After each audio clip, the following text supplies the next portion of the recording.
Ya, assalamualaikum warahmatullahi wabarakatuh. Pemimpin di sini ya, pemimpin mungkin sejak khulafaur rasyidin di dunia ini nggak ada pemimpin yang sempurna atau mungkin hampir nggak ada. Entah itu dalam memimpin sebuah negara kah atau mungkin dalam organisasi kah. Maka dari itu sama pula dengan Korsem. Korsem ini sekalipun pemimpin sementara konteksnya, tetap pemimpin, pemimpin yang memiliki kurun waktu sekian. Maka dari itu perkenalkan terlebih dahulu, nama saya Nurul Hadi Sofyan, saya dari kelas B. Saya di sini ingin menjawab pertanyaan dari teman-teman sekalian mengenai apa sih sifat dari Korsem tersebut, bagaimana kami menanggapinya, bagaimana solusi dari kami. Untuk mempersingkat waktu mungkin langsung saya pertanyaannya. Yang pertama, apakah kita sanggup 24 jam? Sanggup atau enggaknya mungkin bisa dibilang enggak total 24 jam. Tapi kalau misalkan kalian butuh saya untuk info lebih lanjut, untuk info mengenai perkuliahan, untuk info mengenai dosen atau dari cutting, saya siap meluangkan waktu untuk kalian. Saya sanggup membantu kalian. Jujur aja saya orangnya suka begadang atau insomnia. Saya benar-benar suka memporsir diri ketika malam-malam. Jadi mungkin jujur aja tadi mungkin saya juga agak telat pas UTS karena saya semalam nyiapin tugas gamtek, sama saya mau coba UI lagi tahun depan, insya Allah. Maka dari itu saya orangnya bisa aja, mungkin konteks 24 jam di sini bisa lebih dari jam 12 malam, bisa jam 1 pagi kah atau jam 2 pagi kah, saya sedia, insya Allah saya sedia untuk membantu kalian. Tapi kalau misalkan emang kalian pengen butuh 24 jam ya, 24 jam, kita butuh 24 jam kayak kita sebagai mesin, itu bukan kapasitas saya. Cuma kalau misalkan kalian butuh, selagi saya punya waktu luang untuk kalian, saya bisa membantu kalian, saya siap. Yang kedua, apakah kalian siap menghancurin kuliah kalian di angkatan? Jujur aja, menghancurin kuliah buat angkatan tuh sebenarnya konteks yang seperti apa? Faktor apa dulu pertimbangannya? Tentang menghancurin IP kah? Atau mungkin menghancurin relasi kita kah? Atau mungkin menghancurin koneksi kita ke cutting atau ke dosen kah? Itu semua ada pertimbangannya. Jujur aja kalau misalkan buat menghancurin kuliah, mungkin mengorbankan sedikit, iya bisa, tapi nggak sampai yang IP saya sampai 1 di bawah 2, itu saya nggak bisa. Karena jujur kuliah saya di sini tanggung jawab saya sama keluarga saya, sama orang tua saya. Saya ada di Jawa Tengah menuntut ilmu. Untuk mungkin kuliah bukan penentu kesuksesan saya, cuma kuliah ini menjadi gambaran saya gimana ke depannya. Maka dari itu saya bakal jujur serius di kuliah ini. Kalau misalkan emang harus banget saya meluangkan waktu yang lebih buat keperluan angkatan, saya siap-siap aja. Cuma dalam konteks saya bisa membagi waktu. Saya harus meluangkan waktu, bukan saya harus memaksakan waktu. Kalau misalkan kalian nanya gimana solusinya buat nyatin angkatan dalam keadaan online, ya mungkin pada zaman sekarang banyak platform-platform yang bisa kita gunain. Emang kalau misalkan kita kalian bisa gunain TikTok, misalkan TikTok nih kita buat collab, atau mungkin kalian lagi nge-live Instagram, kalian nge-follow siapa gitu, terus tiba-tiba kalian live bareng terus ngeliat oh ini orang gini nih, atau mungkin zoom meeting setiap saat kah, atau mungkin mabar game kah, itu terserah kalian. Kalau misalkan solusi di offline ya mungkin kita kan kuliah per domisili. Ada yang Jabodetabek, ada yang Jawa Tengah kah, atau mungkin Semarang, Bekasi, Jakarta, Jawa Timur kah, atau mungkin Surabaya. Kalian nggak apa-apa buat aja grup sendiri per domisili kalian. Entah kalian pengen butuh itu buat kumpul bareng, seenggaknya kalian sekalipun beda kelas kalian tetap bisa ketemu offline sama teman-teman kalian. Kalian tahu teman seangkatan kalian siapa, itu fine aja sebenarnya. Cuma ya kan nggak usah dipaksakan, tapi diusahakan kalau bisa seperti itu. Kalau misalkan emang kalian pengen memanfaatkan platform yang ada, itu merupakan solusi yang tadi saya berikan, mungkin titik terang di antara kita semua dalam menghadapi pandemi ini, dalam menghadapi kuliah online ini. Ya mungkin kekurangannya cuma satu, kita masih kangen dengan rasanya sentuhan langsung, berjabat tangan langsung, atau mungkin berpelukan dengan teman, ngobrol tatap muka, bercanda-canda. Itu mungkin kalian bakal tetap kangen. Cuma ya salah satu solusinya mungkin seperti itu dari saya. Maaf, saya bakal buka pertanyaan yang ketiga karena saya lupa.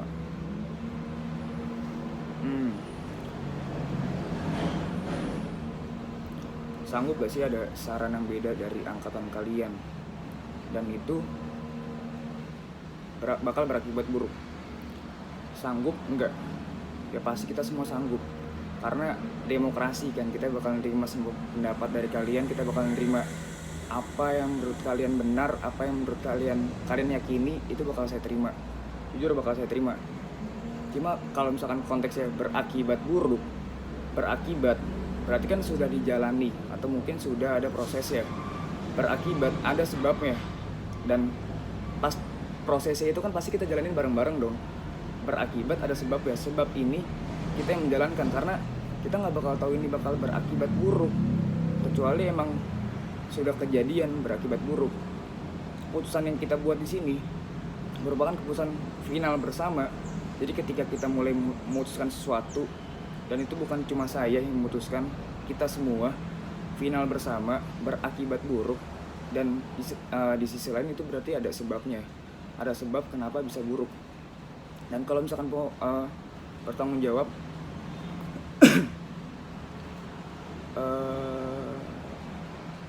sanggup tanggung jawab saran dari angkatan itu, ya jujur saya sanggup buat bertanggung jawab, sanggup aja. Cuma ini konteks bertanggung jawabnya itu harus jelas. Kita di dunia perkuliahan, kita ada di kalangan mahasiswa, dimana itu butuh data yang konkret, bukan cuma bisa kayak biasanya atau mungkin katanya, itu nggak bisa.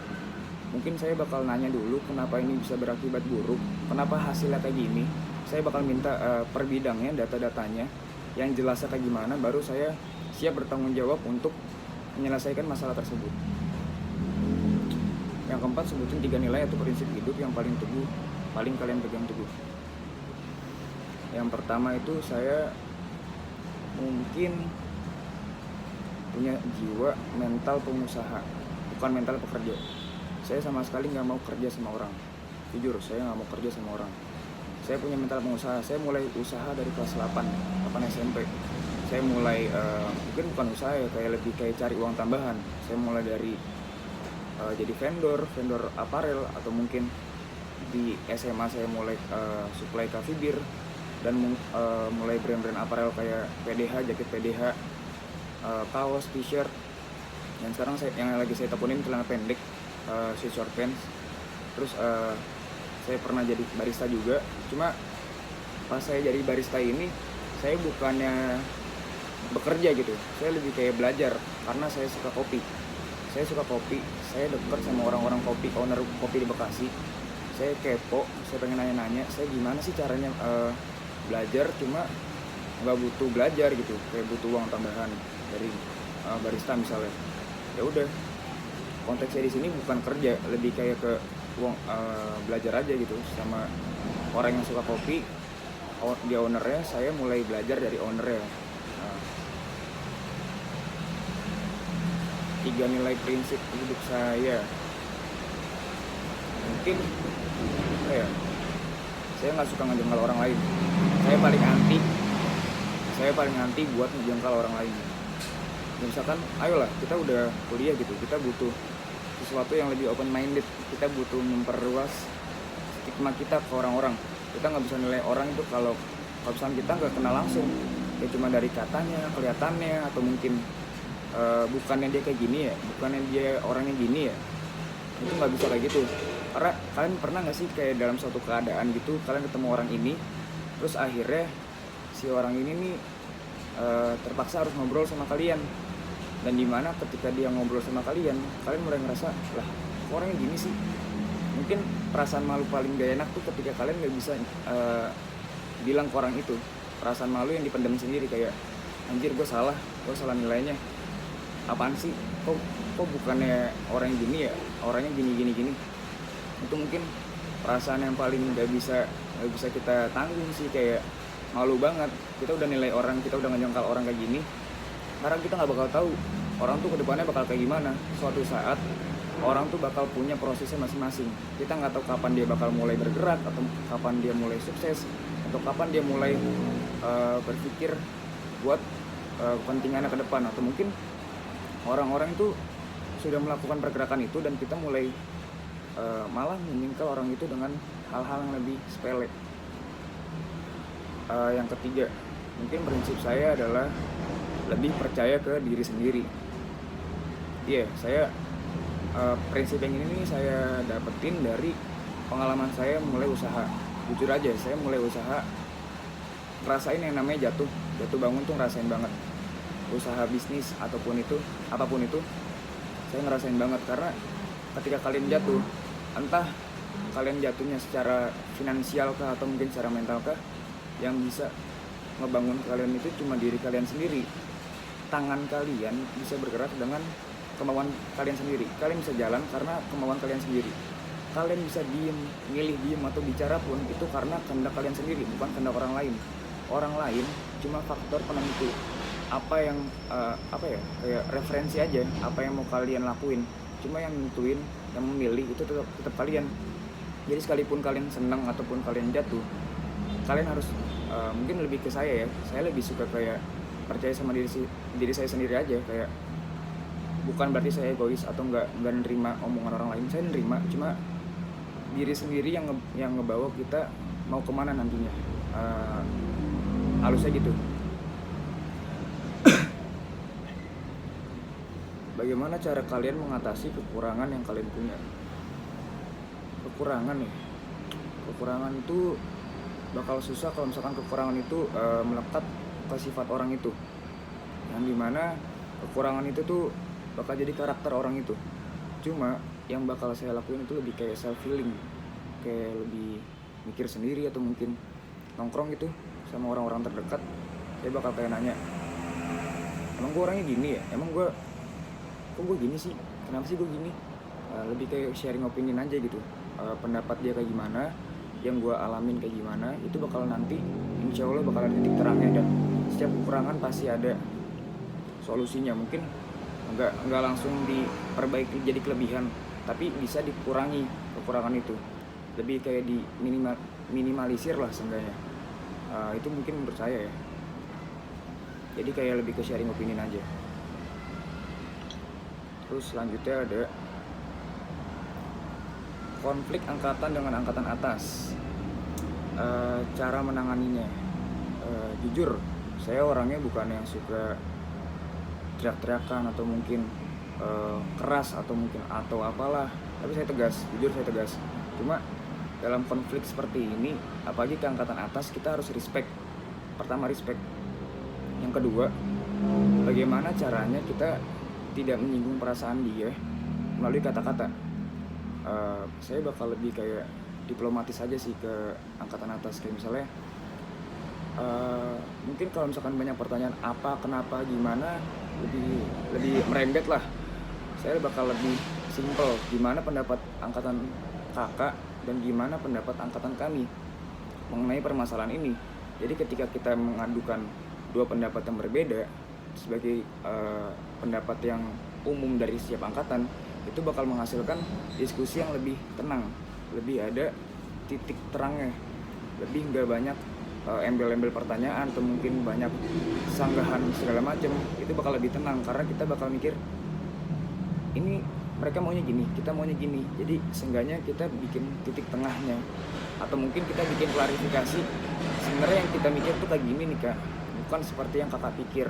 Nah itu baru lebih enak, kita lebih sopan, lebih respect, sama lebih diplomatis, lebih menyelesaikan masalah secara baik-baik.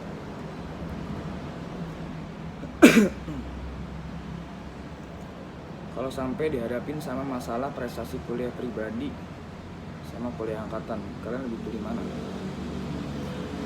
Seorang pemimpin bisa dibilang seorang pemimpin yang baik kalau misalkan kita punya rasa peduli atau rasa pengen membantu orang lain.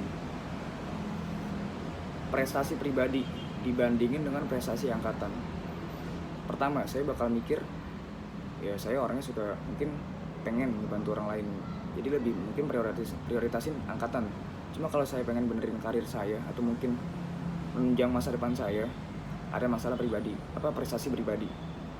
Nah, di sini titik keduanya adalah saya menentukan porsinya sepenting apakah, seberapa pentingkah kedua pilihan ini. Kalau misalkan emang kebutuhan si angkatan ini lebih penting, ya nggak apa-apa buat saya, buat prestasi pribadi saya tinggalin. Bukan saya tinggalin, kayak lebih ke saya belakangin lah ibaratnya. Saya bakal prioritasin masalah angkatan ini, karena jujur aja masalah prestasi pribadi, saya bukannya gak mau buat berkembang secara pribadi. Cuma sekalipun emang saya harus ngebelakangin si prestasi pribadi ini, seenggaknya IP saya atau mungkin standar nilai saya nggak turun. Saya harus bisa membagi waktunya, saya harus bisa prestasi pribadinya sepenting apakah, dan saya harus bagaimanakah. Dan prestasi angkatan ini kalau emang penting banget, ya saya bakal jor-joran di prestasi angkatan ini. Karena prestasi angkatan tuh ibaratnya bikin kita ada memori gitu selama kita di masa perkuliahan ini, dan bikin kita dikenal oleh dosen atau mungkin cutting yang sama-sama ada di jurusan ini. Kalau bukan diri kamu yang terpilih, siapa yang menurut kamu pantas jadi korsem, dan kenapa dia? Ini bahas menurut saya, kalau misalkan dari calon nih, kalau dari calon kayaknya Desta. Saya bakal lebih milih ke Radesta karena mungkin kita nggak bakal tahu sifat dia asli kayak gimana, tingkah dia di room chat yang kayak gitu, mungkin lebih humoris, lebih lucu atau mungkin asik. Tapi kalau misalkan emang dia punya tanggung jawab dan disiplin yang lebih, kita nggak pernah tahu sifat orang kayak gimana sebelum kita ketemu langsung sama dia, sebelum kita kenal dia.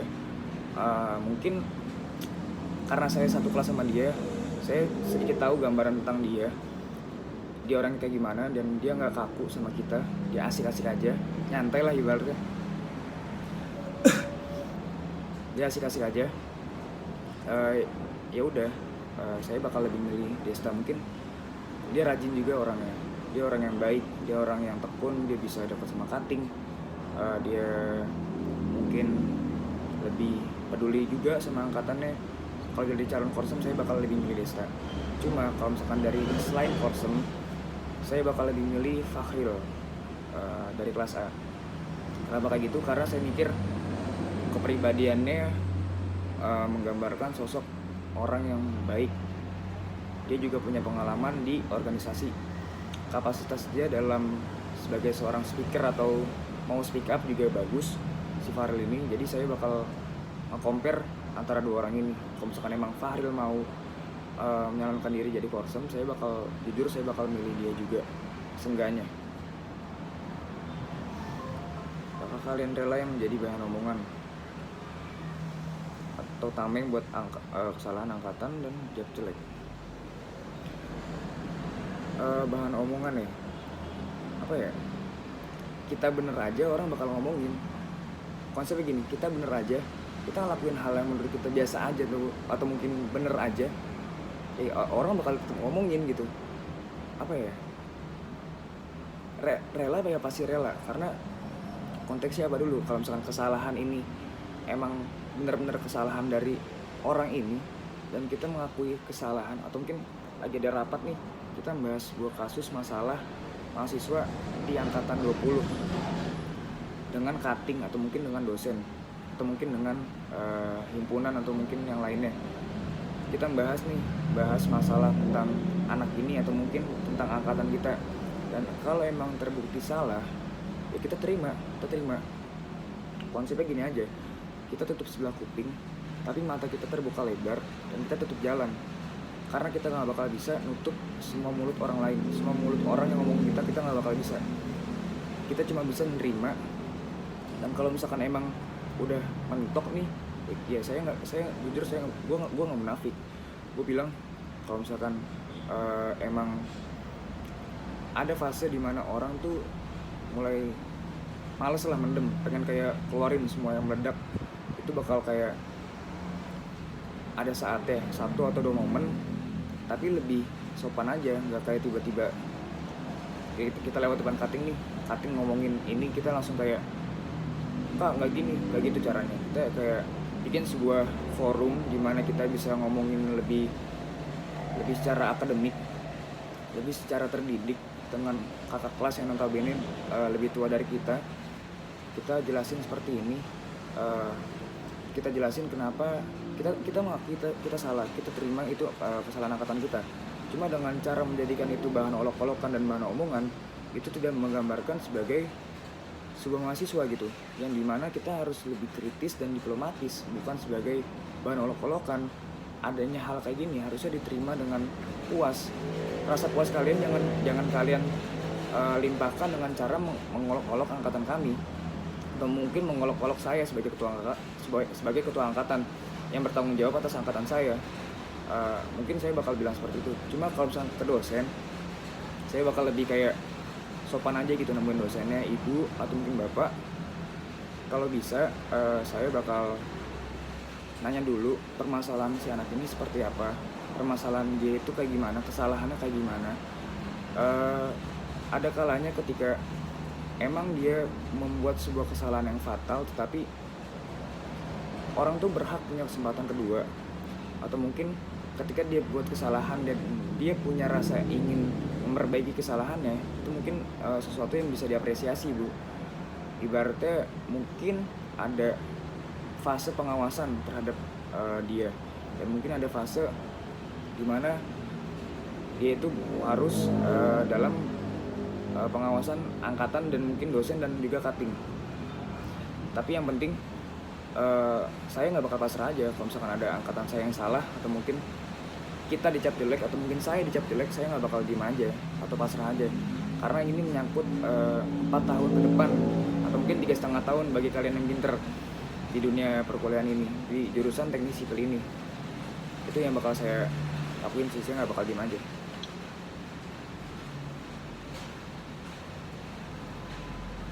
Yang terakhir, bagaimana caramu untuk mengatasi anak yang ansos tidak mau bersatu di angkatan? Mengapa kalian memilih cara itu? Cara untuk memilih pendekatan ke anak yang ansos tidak mau nyatu ke angkatan bukan dengan cara memaksa mereka untuk bergabung bersama kita, tapi membaurkan diri kita, merangkul kita yang mengulurkan tangan untuk merangkul mereka, bukan kita yang menarik tangan mereka gitu. Karena mereka itu entah apa yang mereka pikirkan pada kita, atau mungkin kita terlalu berisik kah dalam ngobrol, atau mungkin konteksnya kita terlalu tidak sefrekuensi kah sama mereka. Kita harus memikirkan itu. Jadi dengan tanpa paksaan kita harus merangkul mereka, dan mereka merasa nyaman-nyaman saja dengan rangkulan kita, maka mereka pun akan ikut terbiasa untuk ngobrol sama kita. Saya punya cerita semasa saya SMA, saya punya teman yang punya trauma pistol, karena pas masih kecil dia punya trauma pistol yang ditodongkan pada dia. Anak angkatan saya selalu kayak bercanda-canda, woi lu pistol nih pistol. Itu kayak punya trauma yang parah banget, sampai saya akhirnya saya biasain giniin ke dia. Sampai ada teman saya yang bilang, jahat banget. Sebenarnya enggak, maksud saya enggak kayak gitu. Maksud saya adalah kenapa saya kayak gitu, karena agar dia itu terbiasa. Dengan dia terbiasa, dia mulai merasa hal kayak gini tuh bukan hal yang menakutkan. Ya udah, intinya kayak merangkul angkatan itu lebih penting daripada kepentingan sendiri. Sekian jawaban dari saya. Bila ada kekurangan mohon maaf, mungkin ada keterbatasan 1 atau 2 kata, mohon dimaafkan. Kelebihannya mungkin bisa